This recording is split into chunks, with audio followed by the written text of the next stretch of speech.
Copper करू सिंगार पिया मोरानर। सरकार अगर अंधी बैठी हुई है, विभाग अगर अंधा है, तो इंडस्ट्री कैसे लगेगा। ये तो लग रहा है कि अब मुझे वापस चला जाना चाहिए यहाँ से, जो स्थिति बन रही है, क्योंकि वो चालू होने नहीं रही है। मुझे एसडीओ और जेई की तरफ से 2 बार मौखिक धमकी भी दी जा चुकी है कि हम आपका फैक्ट्री नहीं चलने देंगे। मांग की गई कि अगर आपको 74 किलोवाट का कनेक्शन लगाना है तो आपको 74,000 रुपया देना पड़ेगा। नमस्कार, मैं हूं राकेश कुमार, आप देख रहे हैं फाइनल पोस्ट। अभी हम हैं भारत नेपाल सीमा का, ये सीमावर्ती क्षेत्र है घोड़ा सहन, उसका ये श्रीपुर है। एक NRI हैं और एक इंजीनियर हैं, इन लोगों ने मिलकर एक संस्था शुरू किया है। एक बड़ी मैन्युफैक्चरिंग PVC पाइप का ये संस्थान लगा रहे हैं। और मैं आपको दिखाना चाहूँगा कि ये जो संस्थान है ये पिछले 1 साल से बन रहा है और अभी तक जो अनुमान है कि इसमें करोड़ों रुपए लग गए हैं।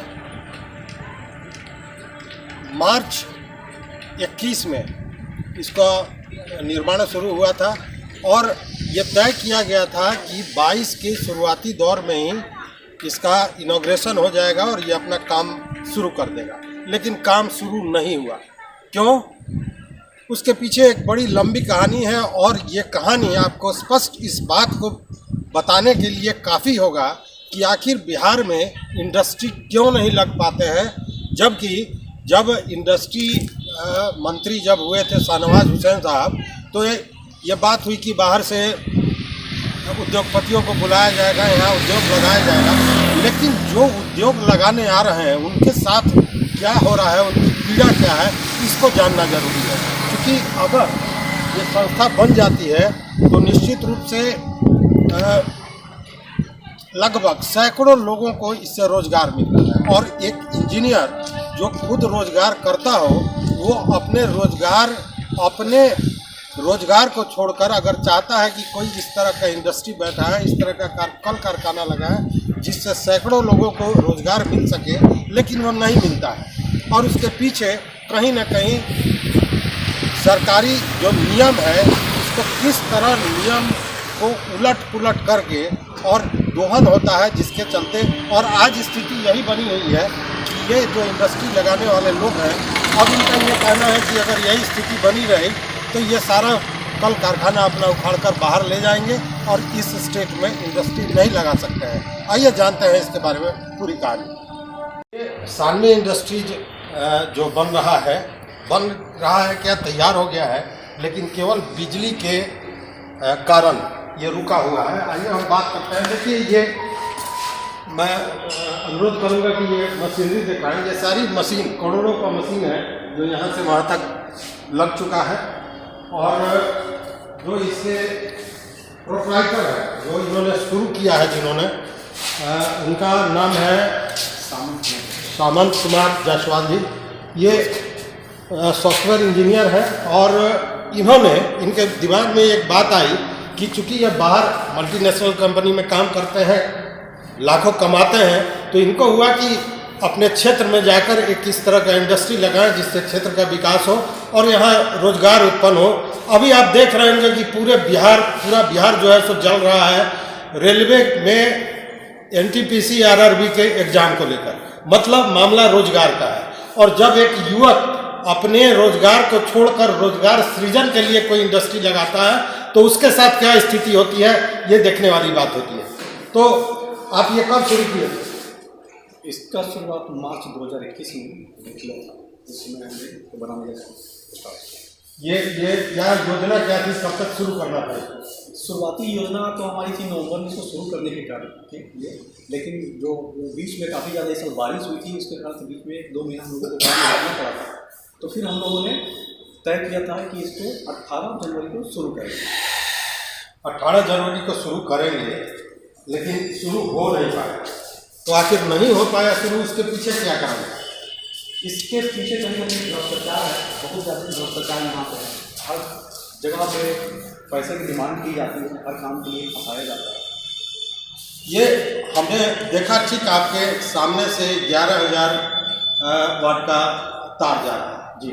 और अभी जैसा जो बात हुई और जो सामने क्षण के बात आई कि बिजली के कारण ये सारी चीज़ें जो लग गई हैं आपके जो मशीनरी चलाने वाले लोग हैं वो सारे लोग पहुंच चुके हैं, लेकिन काम नहीं हो पा रहा है बिजली के कारण। आखिर क्या मामला क्या है? देखिए, बिजली के लिए हम लोगों ने अक्टूबर सितंबर में ऑनलाइन अप्लाई किया था। 23 सितंबर को हमने ऑनलाइन अप्लाई किया था 74 किलोवाट LTIS2 कनेक्शन पे। यहाँ पे जब हम लोगों ने SDO से मिला यहाँ पे आकर, तो उनका कहना था कि ऑनलाइन अप्लाई से काम नहीं होगा, आपको ऑफलाइन अप्लाई करना होगा। तो फिर 4 अक्टूबर को हम लोगों ने फिर दोबारा से ऑफलाइन अप्लाई किया, एप्लीकेशन दिया। एप्लीकेशन देने के समय भी 74 किलोवाट का कनेक्शन था, तो इसके लिए ऑफिस में पर किलोवाट 1000 रुपये का रिश्वत की मांग की गई कि अगर आपको 74 किलोवाट का कनेक्शन लगाना है तो आपको 74,000 रुपया देना पड़ेगा, अन्यथा मतलब ये फिक्स कर दिया गया 1000 रुपये पर किलोवाट। जी, अच्छा। तो हम लोगों ने मना कर दिया, तो बोले कि आप केवल यहाँ पे फार्म भरिए और जहाँ जहाँ से अप्रूवल लेना है आपको खुद अप्रूवल लेना होगा जा करके, हम लोग कुछ नहीं करेंगे। जब सारे जगह से आप अप्रूवल करा करके लाएंगे तब हम आपको लाइन देंगे। मतलब कि आप फॉर्म भरिए और ऊपर से नीचे तक सारी जो भी प्रक्रियाएं है वो आपको करना जी है। हाँ, जबकि ये विभागीय काम है, ये काम विभाग को करना चाहिए। जी, मतलब ये एक तरह से ठेका अगर दे देते हैं उनको, वो 1000 अगर मैं 74,000 रुपये उन्हें दे देता तो सारा अप्रूवल वो करा करके लाते हैं और उसके बाद हम मेरा कनेक्शन कर देते। अच्छा, फिर हम लोगों ने मना कर दिया, फिर उन्होंने रसीद कटाया, फिर उसके बाद से अलग अलग तरह से परेशान करना शुरू किया गया। कभी लाइनमैन को भेजते थे यहाँ पे, तो आगे भेजना है तो या कागज़ ले लीजिए या खुद जाइए, तो अलग अलग समय पे अलग अलग डिमांड की। जब हम लोगों ने शुरुआत मार्च में किया था, तो अप्रैल में हम लोगों ने एक और यहाँ पे एक कनेक्शन के लिए अप्लाई किया था 1 किलोवाट।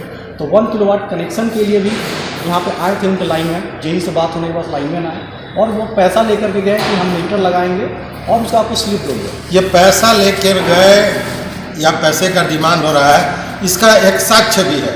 एक टेलीफोन पे जो वार्ता हुई है उसकी रिकॉर्डिंग भी मैं आपको सुनाऊंगा।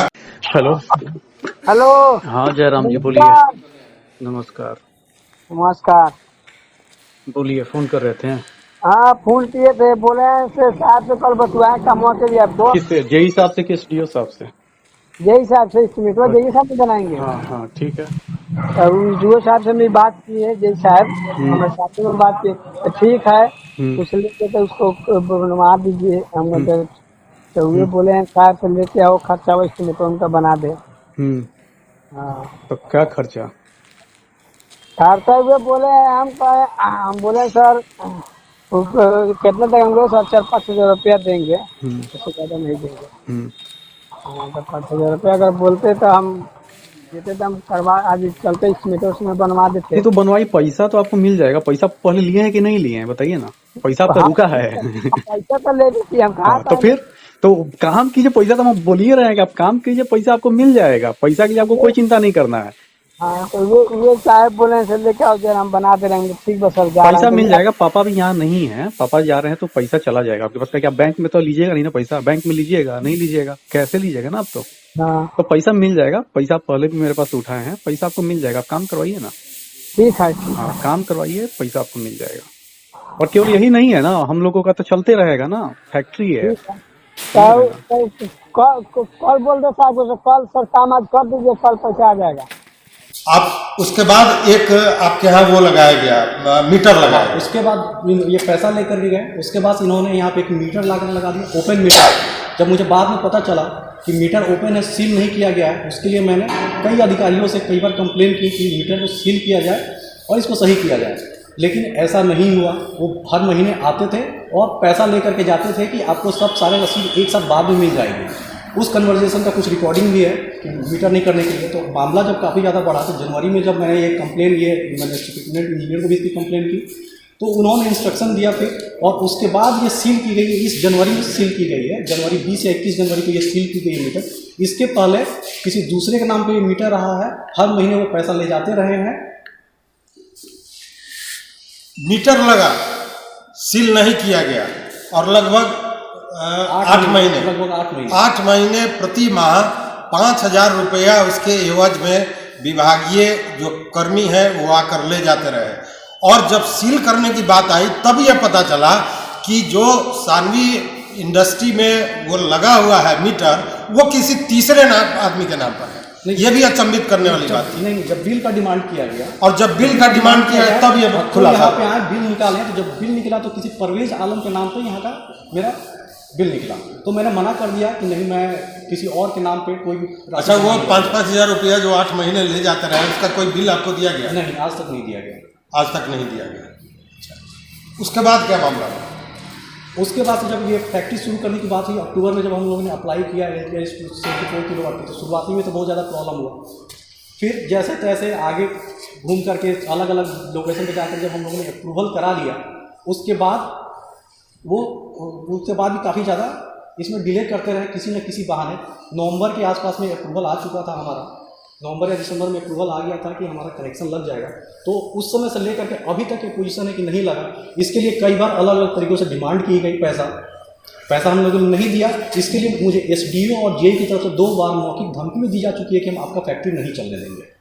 आप देखिए, जहाँ सरकार बिहार में बहार बा और नीतीश सरकार बा, बड़ी कहावत सुनते हैं हम लोग, एकदम मतलब इतना सुशासन का सरकार है।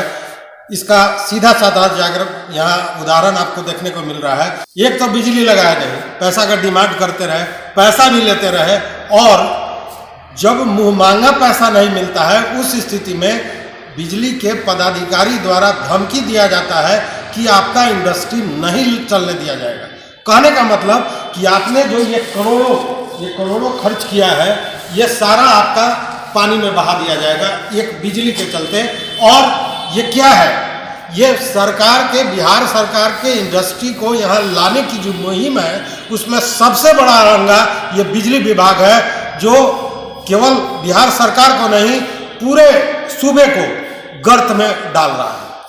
नियम है कि कोई भी अगर इंडस्ट्री खोलता है तो 11,000 वाट वोल्टेज का जो तार जाता है, वो सबसे नज़दीक जो जगह है वहीं पे उसका ट्रांसफार्मर लगेगा। लेकिन इनका ट्रांसफार्मर लगाया गया यहाँ से लगभग 1.25 किलोमीटर। हालांकि वहाँ ग्रामीणों ने विरोध किया, फिर बाद में आया, और अभी भी जो लगाया गया है इस काम के लिए ट्रांसफार्मर, वो लगभग 250 मीटर दूर है जी, 250 मीटर से है। जबकि इनके ठीक गेट के सामने से 11,000 वाट का वो वोल्टेज का जो तार है वो गुजरता है। अब देखिए इसमें क्या लोचा है। लोचा ये है कि वहाँ से इनको जो तार खींच के लाना है बिजली लेने के लिए, वो इनको अपना देना है, और उसकी कीमत लगभग 2 लाख रुपये के आसपास, 2 लाख रुपये के आसपास आती है। जबकि नए ट्रांसफार्मर की कीमत कितना है? 1,10,000। 1,10,000 मतलब 1,10,000 का ट्रांसफार्मर अगर ये चाहते तो खुद भी खरीद के यहाँ लगा सकते थे। लेकिन जो नियम है, उस नियम के भौरझाल में इनको इस तरह फंसाया गया कि ट्रांसफार्मर का पैसा भी तो लिया जाता है। नहीं, 2 तरह का कनेक्शन होता है, एक जिसमें निजी ट्रांसफार्मर लिया जाता है और एक विभागीय होता है। तो ये विभागीय ट्रांसफार्मर मतलब अगर विभागीय ट्रांसफार्मर 1,10,000 का लगाया गया तो ऐसी व्यवस्था कर दी गई कि 2-2.5 लाख रुपया इनको तार में लग जाए। यही स्थिति है। अब बताइए कि ऐसी स्थिति में कैसे कोई इंडस्ट्री करेगा, जब पदाधिकारी धमकी तक दे डालते हैं कि आपका हम नहीं चलने देंगे, चूंकि उनका जो एजेंडा, छुपा हुआ एजेंडा होता है पैसे लेने का, भ्रष्टाचार का, वो पूरा नहीं हो पाता। अभी की क्या स्थिति है?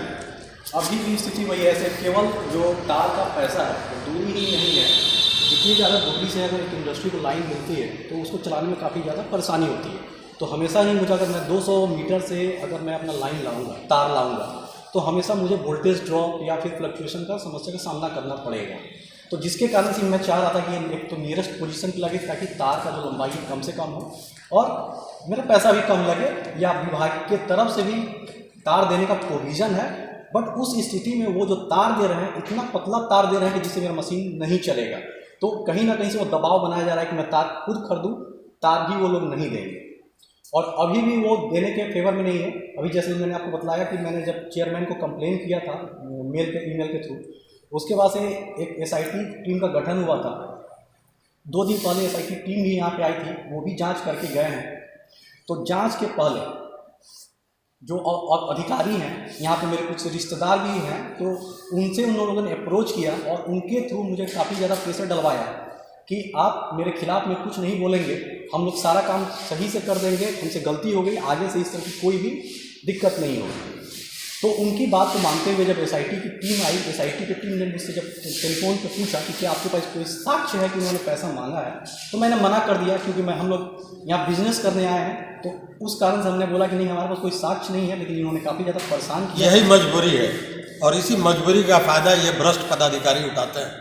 मजबूरी ये है कि ये आदमी जो स्वयं लाखों रुपया कमाता था, उसने छोड़कर एक इंडस्ट्री खड़ा करने का हिम्मत जुटाया, इसलिए कि अपने रोजगार के साथ सैकड़ों लोगों को रोजगार मिले और इस क्षेत्र का विकास हो।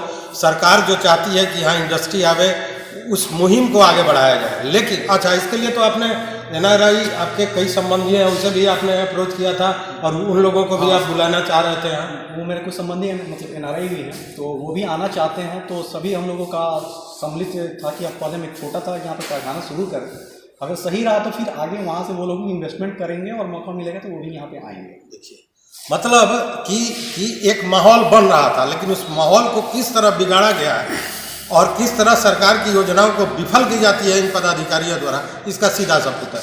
तो एसआईटी यहाँ आई, एसआईटी ने जांच किया, तो उसके बाद क्या हुआ?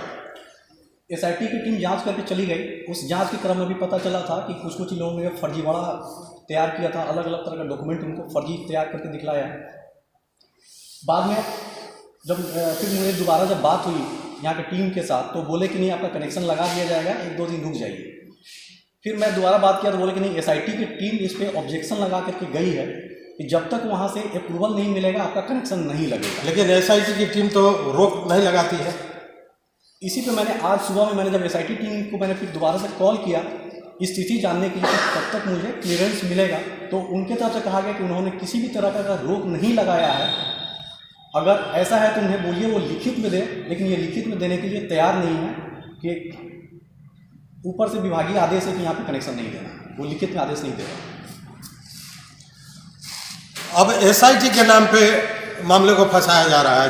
जब सारा उनका जो ये तरकीब था वो फेल हो गया, तो अब एसआईटी के नाम पर काम को रोकने का, बाधित करने का प्रयास अभी भी जारी है।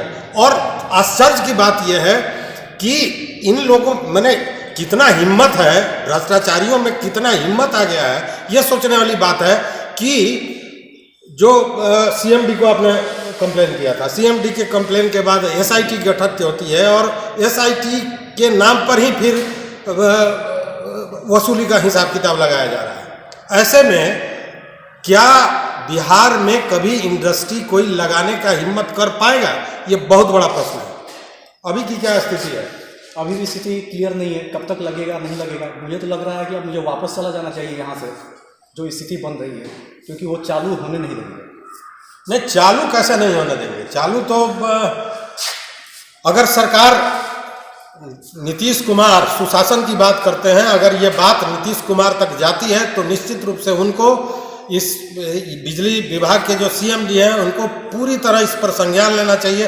सारा साक्ष्य मौजूद है कि किस तरह घपला किया जा रहा है, और ये कोई एक पहली इंडस्ट्री नहीं है। इस तरह के कई बार कई लोग इस तरह का काम करके और बीच में आधा अधूरा छोड़ के भाग गए हैं, ये जानी हुई बात है। और स्थिति यह बनती जा रही है जायसवाल जी के साथ भी कि ये अब अंत में ये मैंने इनके दिमाग में ये बात आ गया कि अब ये लोग चलने नहीं देंगे। उस स्थिति में सारे मशीन को फिर यहाँ से उखाड़ कर किसी दूसरे स्टेट में ले जाए, स्थिति यही बनी हुई है।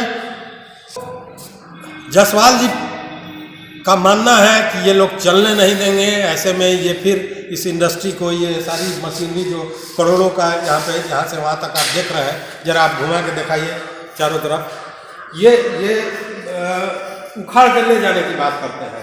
ऐसे में बिहार में जो इंडस्ट्री लगाने की बात हो रही है, जब और सबसे बड़ी बात यह है, मैं कहना भूल गया था कि 5 फरवरी को इसके उद्घाटन का भी दिन तय हो गया था।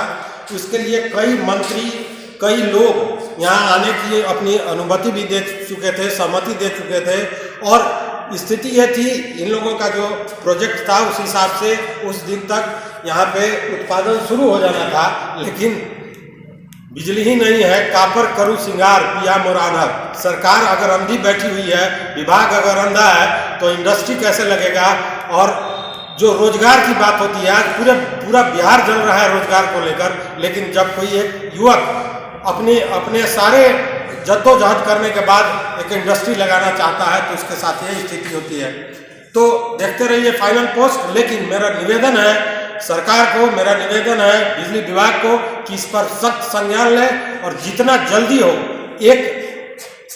एक उद्योगपति जो एक यहाँ उद्योग लगाकर रोजगार सृजन करना चाहता है, बिहार को बेहतर बनाना चाहता है, उसको भागने की नौबत नहीं आए, इसकी गारंटी तो देनी ही चाहिए।